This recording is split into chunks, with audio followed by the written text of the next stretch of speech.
All right, you ready to play? Yeah. All right, who goes first? Rock, paper, scissors. Rock, paper, scissors. Rock, paper, scissors. That's a gun. I win.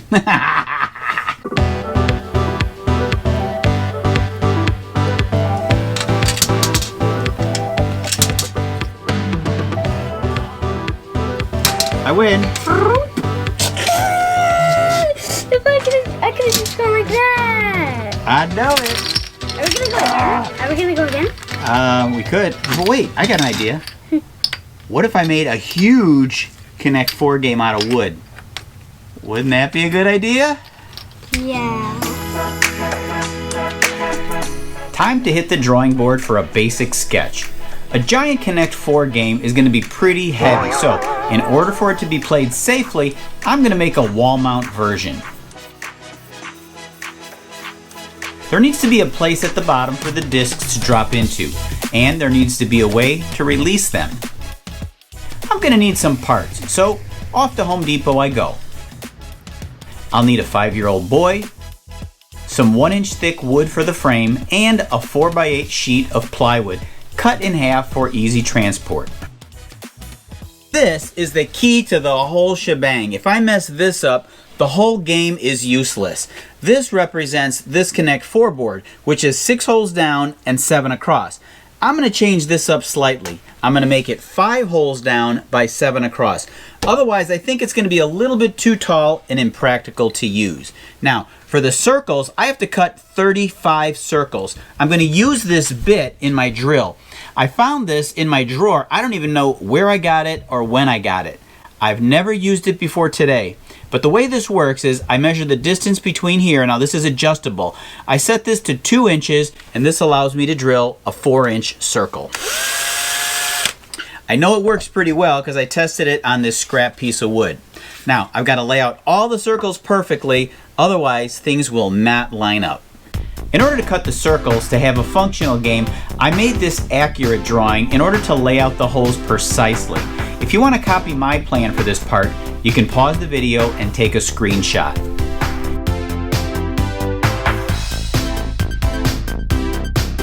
In order to drill in the exact center for each circle, I'm taking 2 important steps. First, I'm using an awl to mark the center of the holes.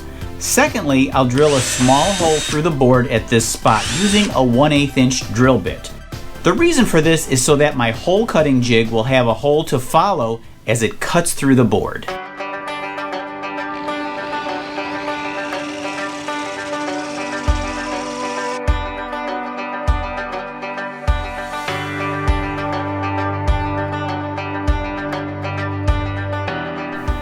I'm cutting all the circles, but only halfway through on this side. Then I'm going to flip it over and do the other half. This avoids tear out if you did it all in one pass.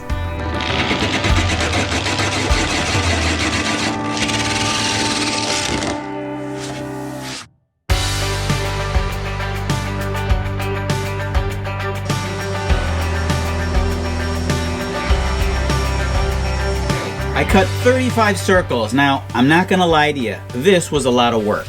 It didn't take all that long, maybe about an hour, but I think I may have broken 3 wrists in the process. Anyway, it left the holes a little bit ratty on the edges, so we're gonna take care of that.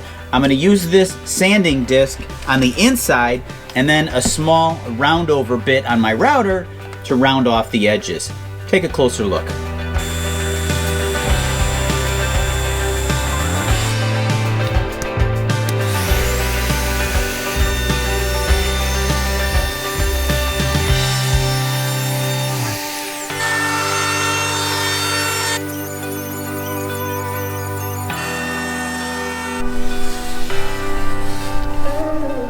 The thickness of the spacers are 5/8 of an inch thick.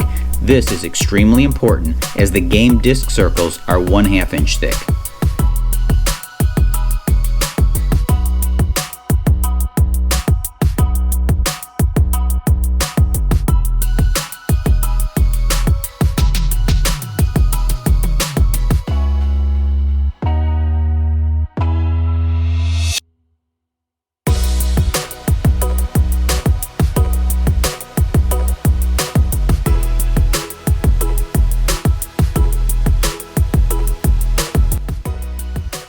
Now, I'm sure there are much faster ways to cut circles. In fact, I did try making a circle cutting jig on my router, but that did not work out so well.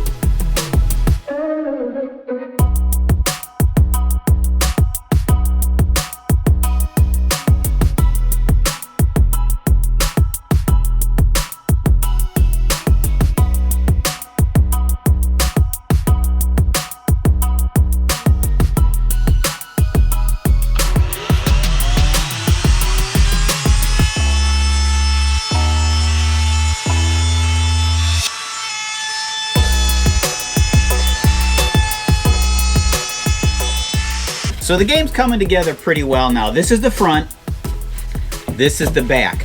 I've got my spacers all glued in place. Now, they have to be wide enough in order for these discs not to get stuck.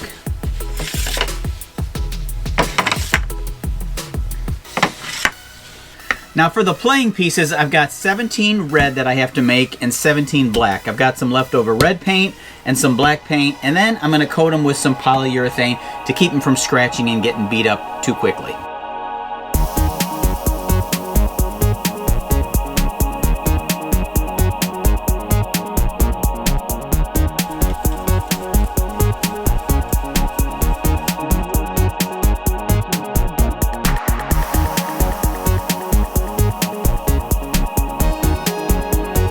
Now for the front, the bottom, and the two side pieces, I'm using these 1-inch thick stair treads. They're really good for a project like this because they're extra thick and perfectly straight. Now, it took a lot of calculating and measuring to get these just right.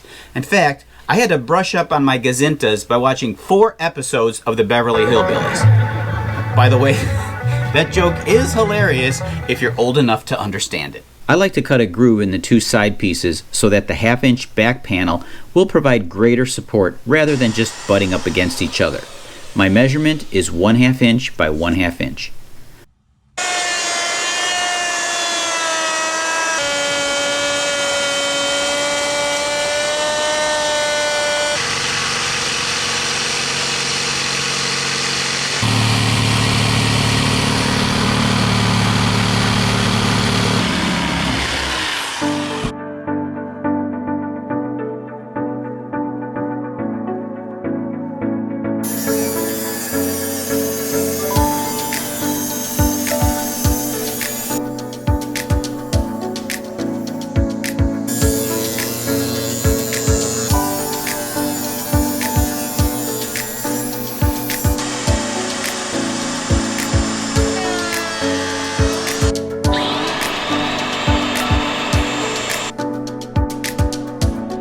I finally have all my pieces cut to the proper size, but before I glue and screw this whole thing together, I want to assemble it using as few screws as possible, sort of a dry run. This way I can make any last minute adjustments before final assembly. There's a lot of moving parts to this, and everything needs to fit together precisely.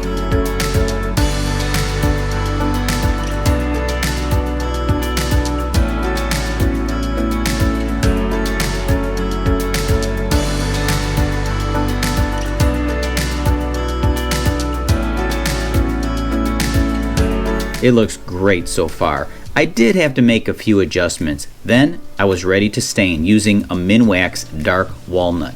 This is my favorite stain. It does stink a little, so make sure you use it in a well ventilated area.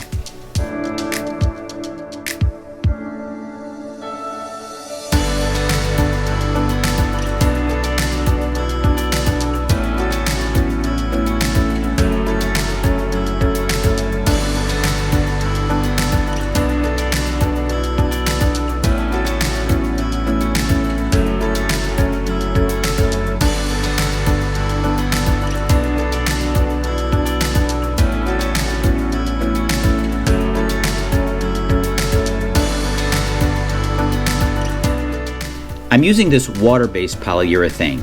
I much prefer oil-based. However, in the winter, I can use the water-based in my house and it doesn't stink. It also dries extremely fast. If I were gluing any pieces together, I wouldn't finish it in those areas. In this case, my project is completely assembled using screws, no glue. This is the release board, so I cut a groove in the bottom in order to have something to grab onto. For the top of the release board, I cut a groove for this adhesive-backed foam. This will dampen the sound so that when you drop the first piece, it's not wood smashing on wood. Now I'm ready for the final assembly. Keep in mind that if you decide to attempt to build like this, it is a lot more difficult and time-consuming than it looks. You can also make a smaller version if you like.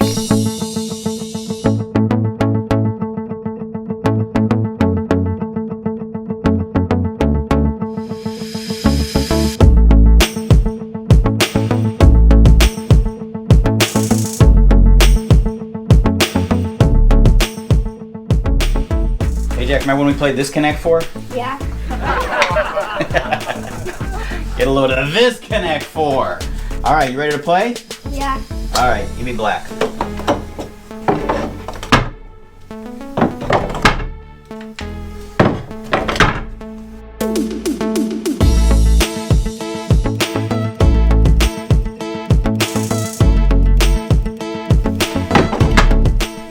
You win. Good job. And you'll win too if you subscribe to Alley Picked. I hope you enjoyed this video. Please give it a thumbs up. And until next time, we'll meet you in the alley.